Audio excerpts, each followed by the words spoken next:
Assalamualaikum teman-teman, kembali lagi dengan aku Nusrohma. Kali ini aku akan membahas beda dengan yang lain, yaitu kisi-kisi UKNI keperawatan. Oke teman-teman, simak videonya sampai selesai ya. Nah teman-teman, maaf ya, sampai saat ini aku masih belum bisa take langsung, dalam artian nggak bisa ketemu kalian dengan wajah aku yang saat ini ya, secara langsung. Nah ini aku suara dulu ya teman-teman, aku sebelumnya minta maaf banget. Oke teman-teman, kita langsung ke pembahasan kali ini. Kali ini aku membahas mengenai kisi-kisi UKOM keperawatan atau UKNI ya, khusus di keperawatan. Siapa nih yang udah, dari teman-teman yang udah melewati ini dan masih belum bisa mendapatkan hasil yang diinginkan? Kalian jangan patah semangat, terus aja belajar, mencari dan berusaha untuk mencoba. Jangan lupa setiap harinya kalian harus ada soal yang kalian pegang atau kalian selesaikan. Dengan itu kalian akan terbiasa dengan waktu, kalian terbiasa dengan cara penyelesaian sebuah trigger gitu, seperti itu ya teman-teman.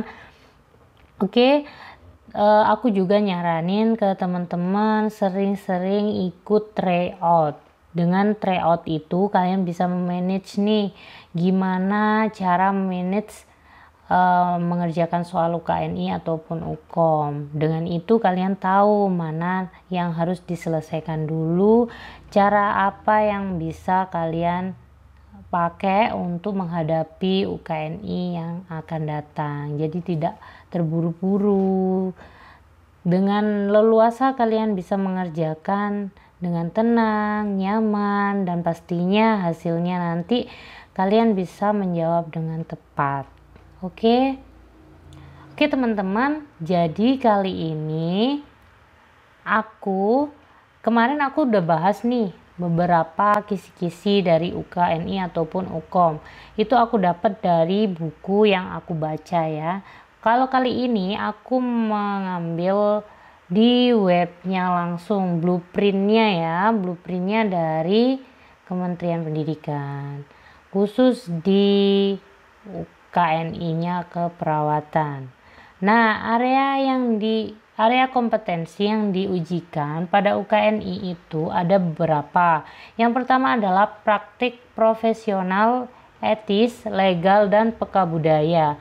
Itu sekitar 15-25% soal yang mengenai itu atau pembahasan yang mengenai itu. Terus kemudian asuhan dan manajemen keperawatan. Ini teman-teman yang sering kita bahas bersama ya, kita belajar bareng. Itu di asuhan dan manajemen keperawatan. Sekitar 65-75%. Wow, besar sekali ya teman-teman.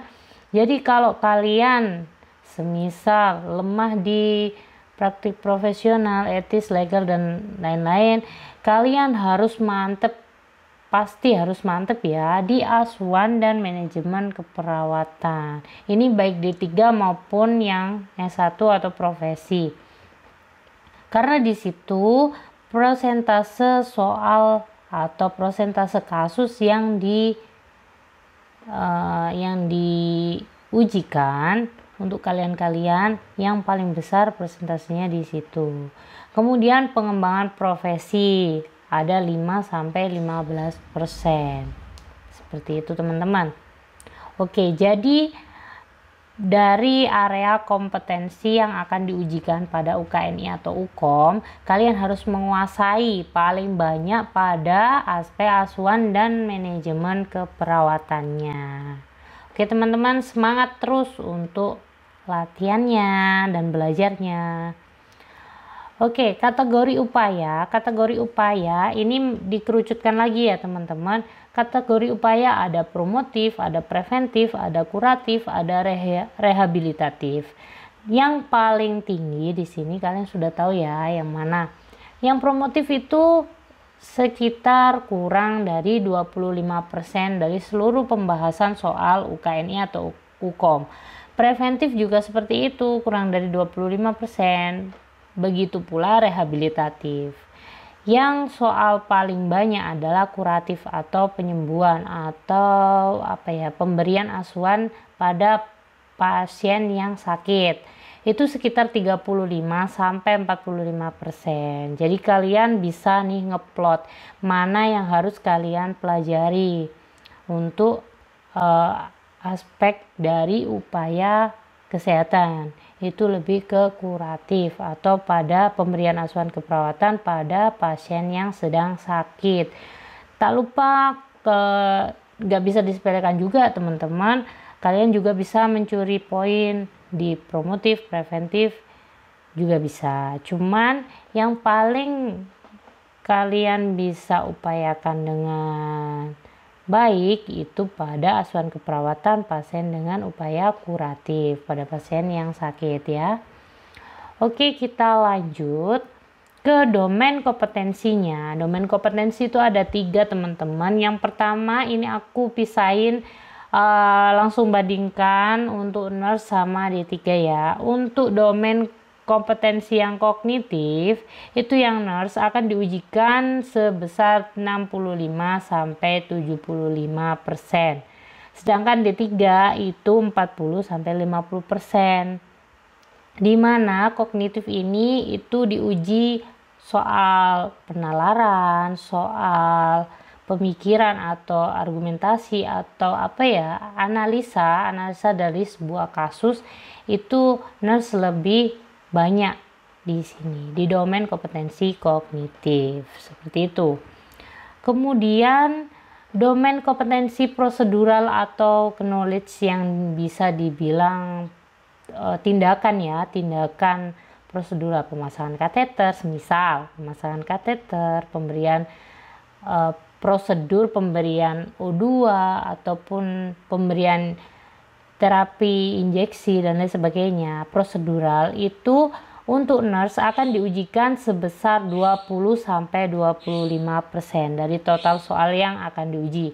Untuk D3 yaitu 45 sampai 55%. Wow, banyak ya.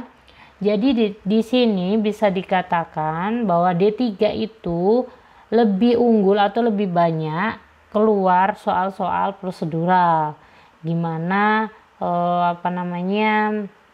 prosedur dari pemasangan kateter, pemasangan NGT dan lain sebagainya seperti itu. Itu berarti untuk kawan-kawan yang teman-teman yang D3, kalian harus mempelajari lebih dalam atau sebenarnya bukan dihafal ya, tapi dipahami step by step dari prosedur-prosedur yang ada pada tindakan mandiri keperawatan. Seperti itu. Karena seringkali sampai saat ini untuk prosedural ini itu soalnya itu adalah langkah selanjutnya atau langkah sebelumnya seperti itu. Jadi semisal dalam trigger pemasangan kateter nih, kalau sudah diberikan gel, perawat sudah melakukan pemberian gel. Selanjutnya prosedur yang paling tepat apa? Nah seperti itu. Untuk teman-teman yang D3, kalian harus memahami setiap prosedur tindakan keperawatan mandiri. Yang nurse juga seperti itu. Jadi kalian juga harus belajar juga meskipun tidak terlalu banyak. Oke. Kalian bisa ngeplot nih kemampuan kalian di mana. Yang mana yang harus didahulukan untuk belajarnya. Oke, domain yang terakhir adalah affective knowledge. Ini sikap ya, sikap dari seorang perawat. Itu pada nurse sama D3 sama, sekitar 5 sampai 10%. Karena mungkin dari tim penyusun soal UKNI atau UKOM, affective knowledge ini harus dua-duanya dari yang lulusan profesi nurse ataupun lulusan D3, dua-duanya harus memiliki affective knowledge yang bagus atau seimbang seperti itu. Jadi soal yang akan keluar mengenai ini itu imbang ya besarnya. Oke. Jadi domain kompetensi yang tertinggi di sini untuk nurse adalah kognitif. Untuk yang D3 adalah procedural knowledge. dari sini kita dari Nurul Rahman sendiri itu menyarankan bahwa kalian bisa, biar tidak bingung ya, kalian belajarnya seperti apa, yang efektif seperti apa.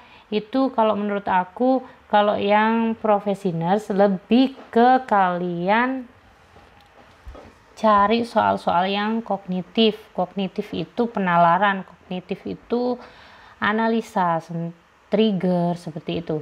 Penyelesaian banyak sekali biasanya itu diagnosa keperawatan yang prioritas, tindakan keperawatan yang prioritas, seperti itu.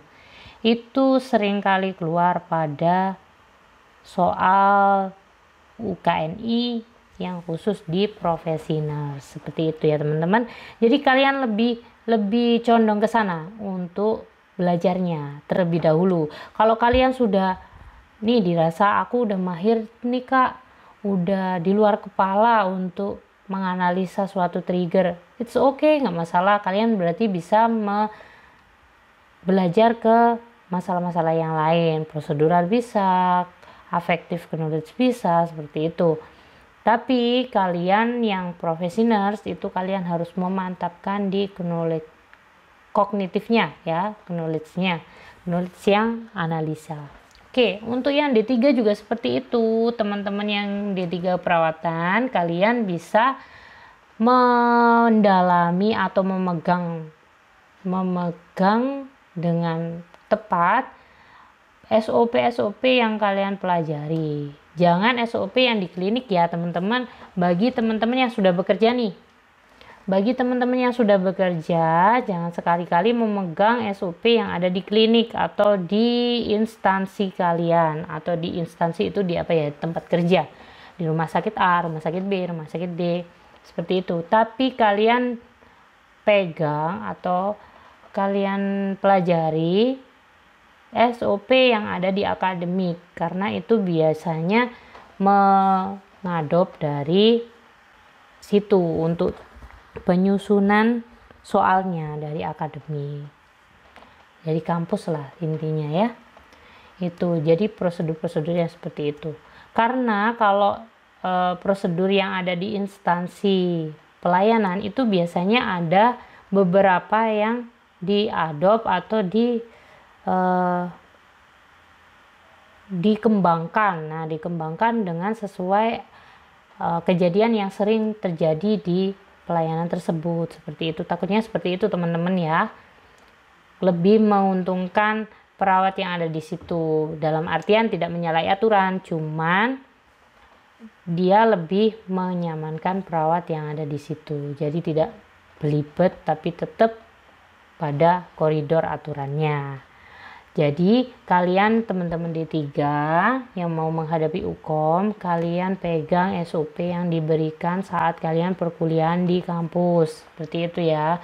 Karena yang menyusun ini, meskipun menyusun soal itu, meskipun profnya juga profesor-profesornya itu juga mengadop di klinik, tapi lebih banyak di institusi pendidikan, seperti itu. Oke teman-teman, itu saran dari aku ya. Semoga kalian bisa terima atau bisa diaplikasikan kalian untuk menghadapi UKNI ke depan. Oke teman-teman, saran dari aku, gunakan waktu sebaik mungkin, kuasai materi, terapkan trik belajar yang tepat. Oke, aku sampaikan yang seperti ini atau di kisi-kisi kali ini itu aku ingin teman-teman bisa ngeplot nih mana yang harus kalian kuasai terlebih dahulu, apakah di prosedural ataukah di analisa. Nah, itu tujuan aku menyampaikan yang kali ini. Seperti itu ya teman-teman. Jangan patah semangat yang belum sukses di UKNI sebelumnya. Kalian jangan patah semangat, kalian terus belajar, kalian terus latihan. Jangan lupa ya teman-teman, jangan lupa, aku bilang jangan lupa sering-sering ikut tryout ya. Sering-sering ikut tryout untuk manajemen waktu. Oke. Oke teman-teman, yang suka video kali ini silakan like, jangan lupa share ke teman-teman kalian yang sama-sama berjuang untuk UKNI ataupun UKOM. Yang belum subscribe channel aku silakan subscribe, klik lonceng notifikasinya karena subscribe itu gratis ya teman-teman. Semakin banyak kalian subscribe aku, semakin semangat aku buat konten. Oke teman-teman, jangan lupa kalau ingin diskusi silakan ketik di kolom komentar. Aku ingin kalian teman-teman semua kalau ada usulan nih aku mau bahas soal apa biar enggak selalu soal ya. Oke, kalian ketik aja di kolom komentar. Aku tunggu ya teman-teman. Terima kasih sudah mengikuti video aku kali ini. Semoga bermanfaat. Bye bye. Assalamualaikum.